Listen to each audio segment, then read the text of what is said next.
નું નામ લે ને તઈ મળે ને. હા, તેથી તો બધું ભેગું કરે, પછી ભયડે ઘંટુડા ઉપર, નાની ઘંટી મોટી ઘંટી બે હતા ને, અને પછી એને પલાળે, પછી બીજે દિવસે એનો આથો આવે, અને ત્યાર પછી તૈયાર થાય, અને ત્યાર પછી ખાવા બેસી તો રાહ જોઈ જોઈને જે મળ્યું ને એ મીઠું લાગે ને અટાણે કીક મારીને તૈયાર લઈ આવે, એમાં મીઠાશ રહી નથી. આને કામધેનું જ કહેવાય. એમ જે માગો એ મળે, હાજર તૈયાર. અને એટલે જ કીધું છે આપણે કેવું આચરણ કરશું એ પ્રમાણે બીજા આપણું આચરણ કરશે. તો ભગવાન પણ અહીંયા એ જ કહે છે કે મારી જવાબદારી, મારું કર્તવ્ય અને કર્મ છે કે હું જેવું આચરણ કરીશ એ પ્રમાણે સમાજ એવું આચરણ કરશે, નહીતર વણશંકર પ્રજા થાય. ભગવાન જો જવાબદારી પૂર્વક આચરણ ના કરે તો વણશંકર પ્રજા થાય. અને એટલે જ શ્રીમદ ભગવદ્ ગીતા 23મો અને 24મો શ્લોક આપણે જોઈએ છીએ. ત્રીજા અધ્યાયનો 23મો અને 24મો. શંકરસ્ય ચ કર્તા શ્યામ ઉપહન્યા નિમા પ્રજા. જો હું કર્તવ્ય અને કર્મ ન કરું તો બધા લોકો નષ્ટ અને ભ્રષ્ટ થઈ જશે. નષ્ટ અને ભ્રષ્ટ, ભ્રષ્ટ થયા પછી જ નષ્ટ થાય. આ પેલું યાદ રાખવાનું કે જ્યારે ભ્રષ્ટ થાય એટલે આપણે કહીએ ને અભડાઈ ગયું. ભ્રષ્ટ થવું એટલે અભડાવવું. શેનાથી? તો કે વ્યસનથી. તો દારૂડિયો ભ્રષ્ટ થયો, દારૂમાં ભ્રષ્ટ થયો તો નષ્ટ થવા તરફ ગયો. કોઈ પણ વસ્તુ ભ્રષ્ટ થાય તો જ નષ્ટ થાય. આજે માણસ એવું કહેતા હોય ને, આ જે ખાયકી ખાતા હોય ને એ સતત ડરતા ખાય, પણ એને ખબર જ છે કે આનું પાપ જો ભેગું થયું ને હાથમાં આવી ગયો ને તો કમાયેલી ઇજ્જત, કમાયેલા રૂપિયા અને કમાયેલી સગવડ બધી જતી રહે. આ પેલું યાદ રાખવાનું. ભ્રષ્ટ થયા પછી એટલે તેને ભ્રષ્ટાચાર કીધો. ભ્રષ્ટાચાર આને જ કીધો છે. અને ભ્રષ્ટ થયેલો હંમેશા નષ્ટ થાય છે. ભલે એને લાગે કે સમાજને કઈ ખબર પડતી નથી, ખબર ન હોય તો હું થઈ ગયો. અરે સમાજને ખબર નથી, ભગવાનને તો ખબર જ છે. અને ભગવાન કહે છે તારો સમય અત્યારે છે ત્યાં સુધી હું કઈ બોલતો નથી. એ તો ભગવાનને ખબર જ છે. આપણે અહીંથી છોકરાને અમેરિકા ભણવા મોકલો હોય તો 5 વર્ષના વિઝા હોય, અહીંથી લઈને ગયો હોય, એના બેંકના ખાતામાં પૈસા બાપાએ નાખ્યા હોય અને ત્યાં દારૂ પીને રેખડા કરે ને ભણે નહીં, તો બાપો શું કે વિચારે? બેટા જ્યાં સુધી તારી પાસે બેંકમાં બેલેન્સ છે ને અને ત્યાંના વિઝા છે ને ત્યાં સુધી જલસા કે, પછી જો તું અહીંયા આવી વારો ચડાવું. એટલે બાપો એને સજા કરે. તો આ ઉપરવાળા બાપો આપણને મોકલે અને આપણા ખાતામાં જે પુણ્ય પડ્યું એ મોકલે, અને પુણ્ય ખલાસ થાય ને એટલે પાપ ભોગવવાનું છે ને છે 100%. એટલે ઘણા એવું કહેતા હોય ને કે દુનિયાને અમે ખબર પડવા નથી દેતા, ચતુર છીએ. ભાઈ તારું પુણ્ય છે ત્યાં સુધી તારી ચતુરાઈ ચાલે, પછી ચાલતી નથી. પછી જયારે શરૂ થાય ને તો પેલો તો 1000 હાથ વાળો દે ને ત્યારે 2 હાથે હમેટીએ કેટલું, પણ 1000 હાથ વાળો લેવા બેહે ને ત્યારે આનાથી રોકીએ કેટલું. એટલે પેલું યાદ રાખવાનું કે ભ્રષ્ટ થતા પહેલા આપણે નષ્ટના મૂળિયા ઉખડવાના શરૂ ન થઈ જાય, નષ્ટ થવા. એટલે ભ્રષ્ટ ન થતા નષ્ટ અને ભ્રષ્ટ થઈ જશે, અને તેમના નષ્ટ થવાનું કારણ હું જ બનીશ. ભગવાન કે તો પછી આજે મોટા જયારે કરવા માંડ્યા ને ત્યારે નાના નાના અધિકારીઓ પણ ખાવા માંડ્યા એનું જોઈને. તો ભગવાન કે મારું જોઈને આ લોકો પણ ભ્રષ્ટ થઈ જશે. આપણે વડીલો છીએ તો આપણે જે જીવન જીવા છીએ અને આપણામાંથી જે આપણા બાળકોના બાળકો શીખે તો એનું જીવન ના બગડે ને પેઢી માટે કંઈક મૂકતા જાય. પહેલાના જમાનામાં તો કહેતા હતા કે મા બાપે આપેલા શિખામણ રૂપી કરિયાવરને દીકરી લઈને જાય. એટલે સાચો કરિયાવર તો એ હતો, પછી તો જે માણસ ભેટ આપે એ વસ્તુ અલગ છે, પણ સંસ્કારનો કર્યાવર મોટામાં મોટો આજે સંસ્કાર રહ્યા નહીં. અને એટલે જ કીધું છે પરસ્પર વિરુદ્ધ બે ધર્મો ભાવો એકમાં મળી જાય તો તે સંકર કહેવાય છે. પરસ્પર ધર્મો એકમાં મળી જાય એને સંકર કહેવાય. એટલે આપણે ઘણી વખત કહીએ ને, આપણા સમાજની અંદર દરેકમાં એવું હતું. જીજાબાઈને પેટે શિવાજીજીની, પણ ઉલટાને પેટે ના જ વણશંકર.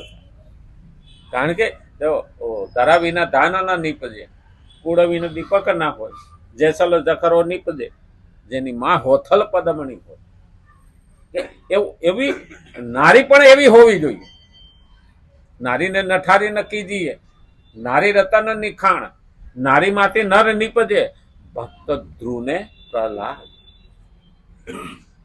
અને એટલે જ કીધું કે નારી આખી પેઢી ઊભી કરે, અને જો ભ્રષ્ટ થઈ તો વણશંકર થાય. એટલે આપણા શાસ્ત્રમાં એ લખેલું છે કે વણશંકર ન થાય. જોકે હવે તો કાલ હું સમાચાર જોતો હતો તો મધ્યપ્રદેશમાં પેલી ગર્ભ સંસ્કાર સ્કૂલ ખોલી છે બધે જગાએ, જિલ્લામાં એ લોકોને ઉદ્ઘાટન કર્યું કે જે ગર્ભવતી સ્ત્રી હોય એ ત્યાં જાય, ધાર્મિક વિચારો, ધાર્મિક પુસ્તકો અને એનું ત્યાં આયોજન કરવામાં આવ્યું છે. અને કેમ ખુશ રહેવું અને આવનારા બાળકમાં કેમ સંસ્કાર લાવવા એ ગર્ભથી જ આપવામાં આવે. એના માટે સ્ત્રીઓ માટે મફત શિક્ષણ શરૂ કર્યું. ત્યાં એને સગવડ આપી છે, નાસ્તો આપે છે. આ પણ સરકારે ચાલુ કર્યું. તો આપણી પેલી ડોશીઓ કહેતી હતી ને, ભવાયા જોવા ના જાય. રામાયણ હા ભાઈ, આનો અર્થ જ આ હતો કે ભવાયા જેવો ન આવે, રામ જેવો આવે. પણ હવે તો રામ જેવો જોઈએ છે, અને સવારમાં ઉઠીને ભવાયા જોવા છે. ક્યાં મેળ? પહેલા યાદ રાખવું પડે, ભગવાને આપણને બધી વ્યવસ્થા કરી છે, પણ આપણે ક્યાં વાપરવું? આંખનું કાજળ ગાલે ઘસીએ. આ સગવડ છે, એમાંથી આપણે શીખતા નથી. પરસ્પર વિરુદ્ધ એ બે ધર્મો ભાવો એકમાં મળી જાય તો તે સંકર કહેવાય છે. એક બે માં મળી જાય એટલે તો અર્જુનને ભગવાને કીધું હતું, જો કે મહાભારતનું યુદ્ધ છે એ સત્ય અને અસત્યનું યુદ્ધ તો ખરું, ધર્મ અને અધર્મનું યુદ્ધ તો ખરું, પણ બે ધર્મનું યુદ્ધ છે. ઘણાને લાગે બે ધર્મોનું યુદ્ધ. હા, મહાભારતની અંદર અર્જુનને જો અધર્મ સામે જ ખાલી લડવું હોત ને તો એને કોઈ વિચાર કરવાનો મોકો જ નહોતો. અસત્ય સામે લડવું હોત ને તો એ અર્જુનને પ્રશ્ન નહોતો. પણ બે ધર્મની લડાઈ આવી ને ત્યાં ભેગું થઈ જતું હતું, વણશંકર થતું. કારણ કે અર્જુન નક્કી કરી નહોતો શકતો કે મારે કયો ધર્મ નિભાવવો. કારણ કે એક કોઈ કુળ ધર્મ હતો, અમે બધા પોતાના હતા, અને એક બાજુ ક્ષત્રિય ધર્મ હતો. હવે ક્ષત્રિય ધર્મ નિભાવે કે કુળ ધર્મ નિભાવે? અને જો કુળ ધર્મ નિભાવવા જાય તો ક્ષત્રિય ધર્મને હાનિ થાય, અને ક્ષત્રિય ધર્મ નિભાવવા જાય તો કુળ ધર્મને હાનિ થાય. એટલે અહીંયા વણશંકર થતું હતું. બેને ભેગા કરીમાં ભગવાન કે, ભગવાને શું કીધું હતું? કુળ ધર્મ ઉત્તમ છે કે ક્ષત્રિય ધર્મ? અને એ જ કહેવા માટે ભગવાને 18 અધ્યાય કીધા. આપણા હિન્દુને જગાડવા હાટો જો ભગવાનને પણ 18 અધ્યાય કહેવા પડતા હોય ને તો આપણે કેદી જ હાકશું? કારણ કે સનાતન બચાવવા, ધર્મની સ્થાપના કરવા, અર્જુનને પણ ઉભો કરવા 18 અધ્યાય કહેવા પડ્યા. તો મુસલમાનોની કહેવા નથી પડતું. અને એના સામે લડવા માટે આપણે વર્ષોથી કહેતા આવે તો કે એ કપાવા દો ને પછી આપણો વારો. પણ આપણે ભેગા થતા નથી. અર્જુનને ભગવાને આજ કીધું હતું, ઉઠ ઉભો થા, જેને તું મારા ગણશો ને એ તો ઘેરે જઈને મરવાના જ છે. તાવ આવશે, ઝાડા ઉલટી થાય કે ગમે તે રોગ થઈને કે એટેક આવશે, એ મરવાના છે. એટલે એ કાયમી ધર્મ નથી. કાયમી આ છે કે જે નડે છે ધર્મ સ્થાપના માટે એને પહેલા હટાવવા પડશે. આતતાયી બનીને પોતાનો પણ આવે ને તો પણ તત્કાલ હન્યતે, આવું લખેલું છે. આતતાયી બનીને આવે તો એ તો આતતાયી છે. તું એને તારા માનશો પણ ઈ તને તારા માને છે ખરા? આ કૃષ્ણ ભગવાને પ્રશ્ન કર્યો. અર્જુન એમ કે છે કે દુર્યોધન મારા કાકાનો દીકરો, પણ દુર્યોધન એવું માને છે કે આ મારા કાકાનો દીકરો નહીં. કારણ કે બે કોઈ હરખું હોવું જોઈએ. એક જ મગની બે ફાયદો હતી, ધૃતરાષ્ટ્ર અને પાંડુ. એક જ બાપના બે દીકરા, અને એના એકના 5 ને એકના 100. તો એ કેમ નથી રાખતા? બે બાજુથી હરખું પલડું હોવું જોઈએ. એ નો રાખે તો તારે રાખવાની જરૂર કેમ? તો મારા છે.